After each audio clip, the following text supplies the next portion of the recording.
Assalamualaikum warahmatullahi wabarakatuh. Perkenalkan, nama saya Zalfa Fadla Diniyah. Saya dari kelas C, jurusan Hukum Keluarga semester 1. Di sini saya ingin memenuhi tugas mata kuliah pengantar hukum Islam yang diampu oleh dosen pengampu, yaitu Haji Ahmad Otong Busnomi LCMAG. Di sini saya ingin menjelaskan tentang prinsip-prinsip dalam hukum Islam.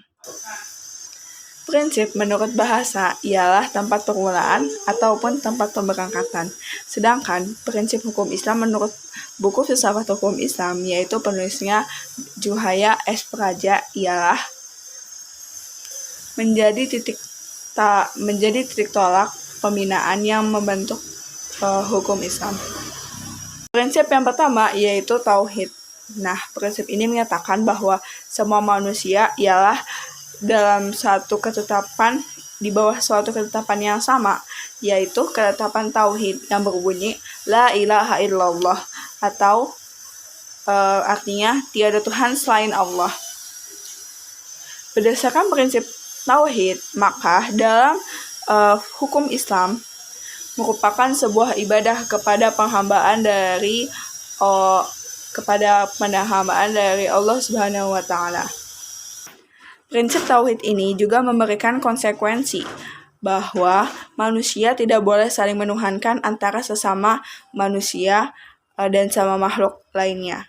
Dalam pelaksanaan hukum Islam merupakan proses penghambaan ibadah kepada Tuhan, yaitu Allah Subhanahu wa Ta'ala. Konsekuensi dari prinsip tauhid ini bahwa setiap manusia harus menetapkan hukum dari Allah, yaitu Al-Quran dan As-Sunnah. Allah adalah pembuat hukum.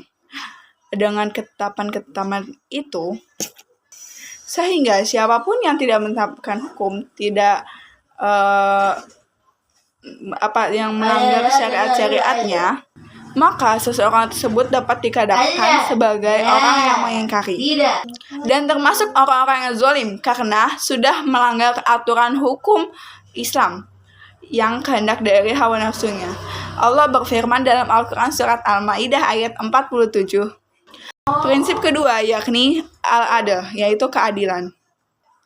Islam mengajarkan kita agar hidup bermasyarakat. Nah, dalam hidup bermasyarakat ini, kita harus ditegakkan oleh keadilan kepada ihsan. Keadilan harus ditegakkan kepada diri sendiri, masyarakat, sosial, keadilan hukum, dan lain-lain.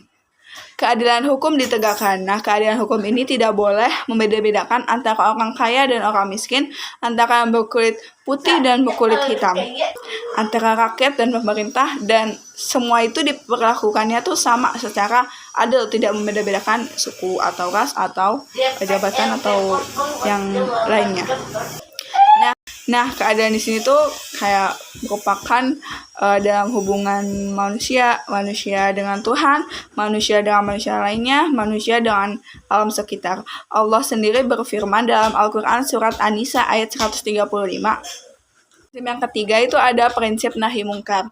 Prinsip ini menjelaskan menurut bahasa nahi mungkar yaitu menyuruh kepada kebaikan, mencegah kepada kejahatan.